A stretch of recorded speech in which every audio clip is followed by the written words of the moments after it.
Muy bien, estamos en Versos de Vida. Es nuestra sexta edición y lleva como título Su propósito, nuestro bien. El verso que hoy vamos a tomar y que de alguna forma es parte de la secuencia de algunos versos ya tratados, está en el libro de Romanos 8:28. Y la palabra nos dice así: y sabemos que a los que aman a Dios, todas las cosas le ayudan a bien. Esto es, a los que conforme su propósito son llamados. Entonces tomemos nota un poquito acerca del contexto, vamos a analizarlo ahora, de qué quiere decirnos este verso de vida para el día de hoy, para cada uno de nosotros.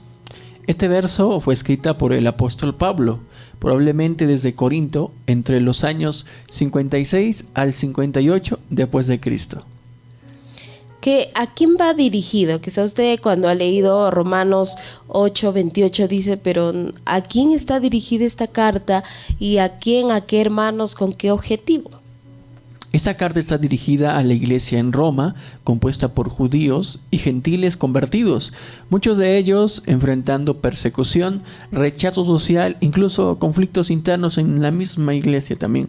Si nosotros ya nos vamos al contexto del capítulo en sí, Romanos 8 es un capítulo sobre la seguridad del creyente. Entonces, cuando usted lee el capítulo 8, nos damos cuenta que el Señor, a través de esta carta de Pablo dirigida a la iglesia en Roma, les está dando la seguridad de que el creyente debe tener en Jesús y la obra del Espíritu Santo que está haciendo.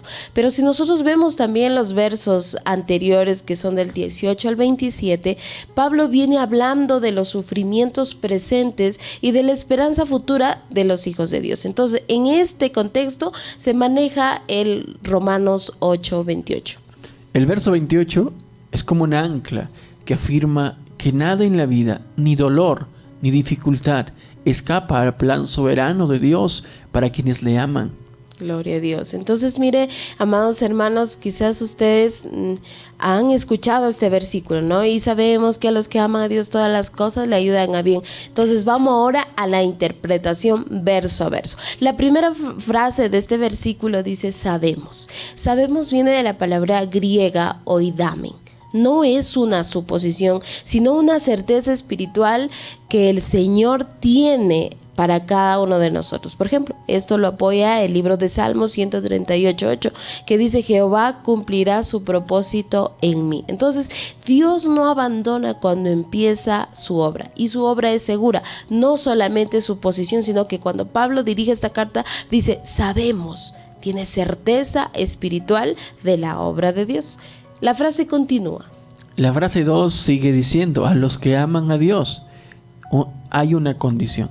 Claro. Esta verdad no es una promesa universal, sino exclusiva. Solo aplica a los que aman a Dios, es decir, para los que han sido regenerados, los que obedecen y tienen una relación con Él. Gloria. La palabra de Dios nos dice lo siguiente. Primera de Juan 4:19. Nosotros le amamos a Él porque Él nos amó primero. El amor del creyente nace como respuesta en la gracia.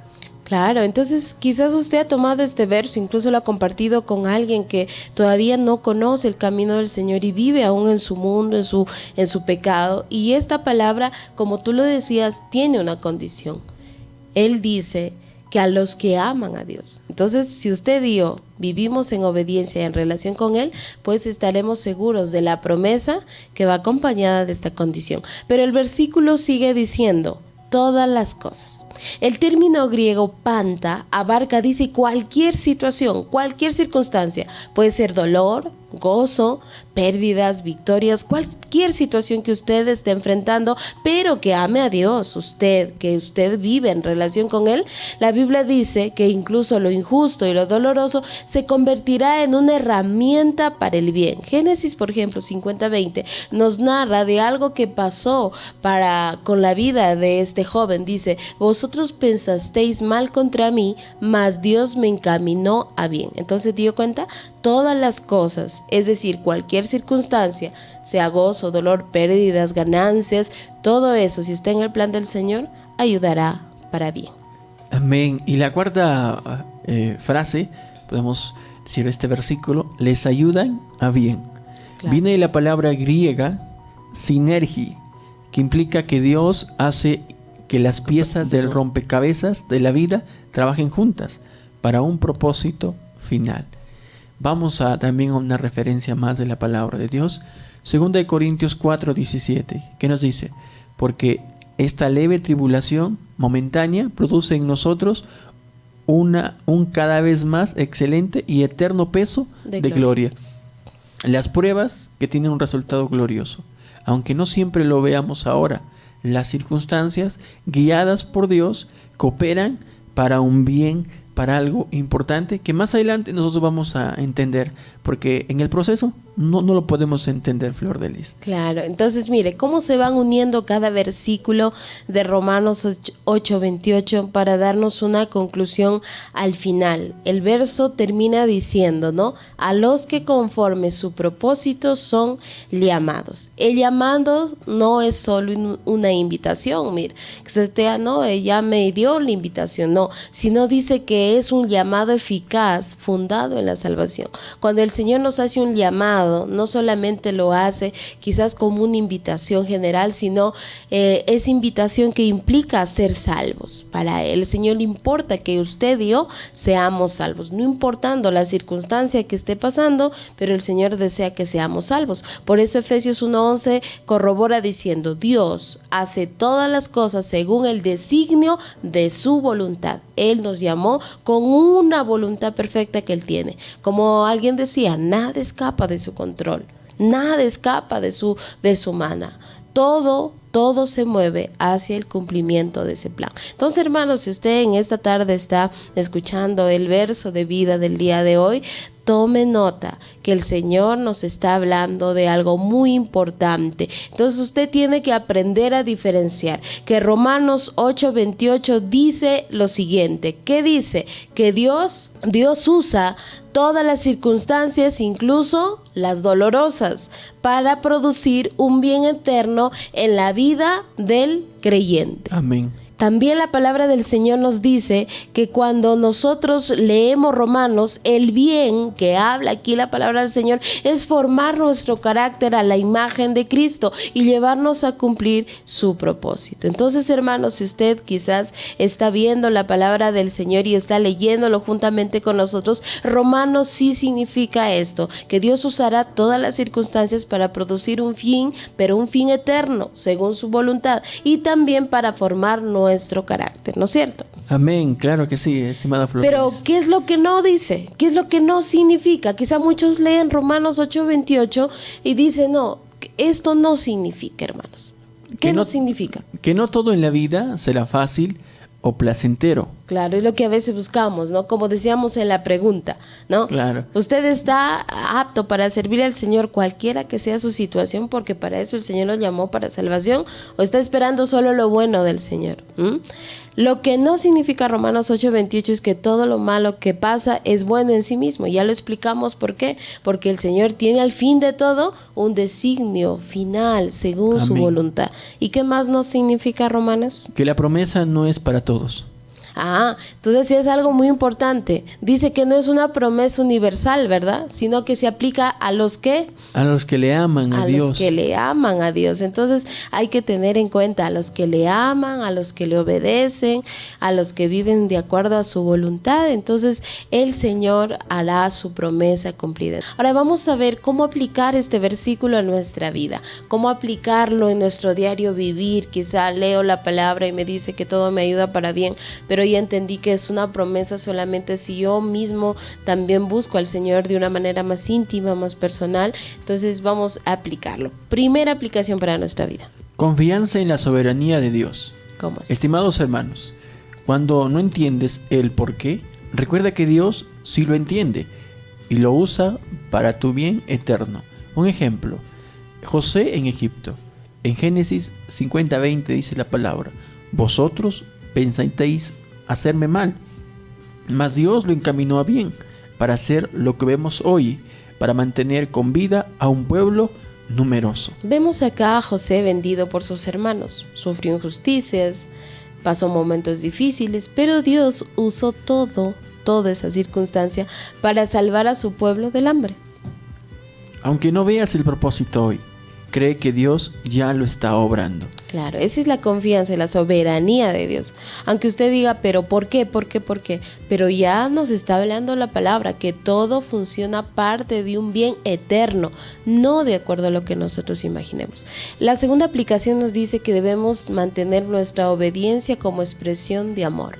Amar a Dios es obedecerle. Y Juan lo dice en el capítulo 14:15. Si me amáis, guardad mis mandamientos. Como estábamos hablando al inicio, esta promesa no es para cualquiera.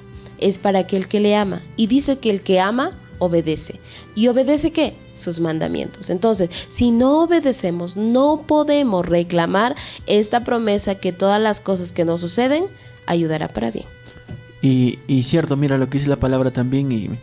El que no ama, no ha conocido a Dios. Claro, porque Dios es amor. Entonces, si usted y yo decimos que amamos al Señor, hay que obedecerle, porque dice que hay una promesa para los que le aman. Amén.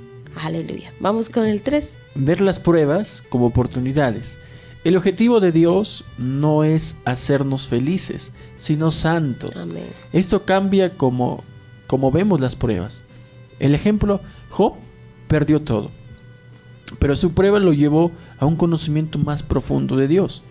Job, capítulo 42, verso 5, dice la palabra: de oídas te había oído. Pero el verso continúa: ahora mis ojos te ven. Por eso dice que el dolor puede ser una escuela donde Dios fortalezca nuestra fe. Entonces el consejo en esta tarde sería que no basemos nuestra confianza en lo que vemos, sino en lo que Dios ha dicho. Que si usted ve una cosa y no se compara todo lo que quizás ha oído, entonces concéntrese en lo que el Señor ha dicho a través de su palabra y véalo como una oportunidad para ser más como Él. La siguiente dice que la paciencia podemos conseguirlo en el proceso. Amén. Aplique eso a su vida. Si usted y yo estamos pasando por circunstancias muy difíciles, eso es lo que nos va a ayudar a obtener la paciencia. No sé, quizás ustedes alguna vez han jugado, ¿no? O han tenido los niños un rompecabezas. Cuando primerito les dan, usted ve tanta pieza y dice, bueno, esto no tiene sentido, ¿no? Lo mismo quizá puede pasar en nuestra vida. Ve su vida de cabeza y dice, ¿y esto dónde va a cuadrar? No sé cómo el Señor va a hacer algo bueno de esto, pero cuando al final acabamos de armar ese rompecabezas, cuando el Señor ya comienza a hacer de acuerdo a su voluntad esa obra en nuestra vida, vamos a poder decir como lo dijo Santiago: hermanos míos, tened por sumo gozo cuando os halléis en diversas pruebas. ¿Por qué? Sabiendo que la prueba de vuestra fe produce paciencia. Entonces la prueba produce paciencia, y como lo decía a versos anteriores, el Señor no solo quiere hacernos felices, sino santos. Y finalmente, ¿cómo más aplicamos Romanos 8:28 a nuestra vida? Vivir con esperanza y gratitud. ¿Cómo es esto? Miren, para momentos de incertidumbre, recuerda que el final siempre será para la gloria de Dios. Por lo tanto, debemos ser agradecidos. Recuerde que la gratitud en tiempos difíciles cambia la perspectiva y abre puertas para que Dios actúe. Y lo vemos en un ejemplo muy claro. Claro que sí, en este ejemplo que está en el Nuevo Testamento, ¿no? Pablo y Silas alababan a Dios en la cárcel, y Dios usó esta situación para salvar al carcelero. En Hechos capítulo 16, versículos del 25 al 34, usted puede ir y meditar esta palabra y ver cómo Dios también obró ahí en medio de esa situación. Pues ellos se quedaron quietos y la cabeza del carcelero pues quedó tranquila. No se movió de su lugar, pero sí su corazón fue conquistado por la obra que el Señor comenzó a hacer en Pablo y en Silas. Por eso decía que esta aplicación es muy importante. Amén. Nosotros debemos vivir en esperanza, porque la palabra, Pablo cuando dio esta carta al pueblo del Señor que estaba en Roma atravesando estos momentos, les hablaba de que los sufrimientos no se comparan a nada que va a venir después. Entonces hay que vivir en esperanza, pero también hay que vivir en gratitud. Entonces, finalmente, hermanos, hermanas que nos han escuchado esta tarde en este segmento de vida del día de hoy, ¿a qué conclusiones llegamos? En resumen, ¿qué podemos entender de Romanos 8:28?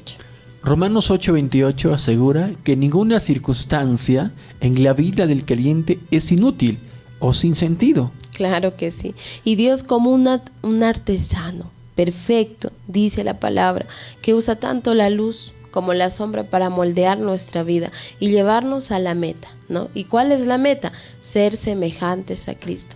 Ya les dijimos, la meta no solo es ser felices, sino ser semejantes a Cristo. Porque luego del verso 28 viene el verso 29. ¿Y qué dice en el 29? Porque a los que antes conoció, también los predestinó para que fuesen hechos, escuche, conforme a su imagen de su Hijo, para que Él sea el primogénito entre muchos hermanos. Entonces ese es el objetivo que va a cumplir cualquier circunstancia negativa en nuestra vida, pero a los que le aman.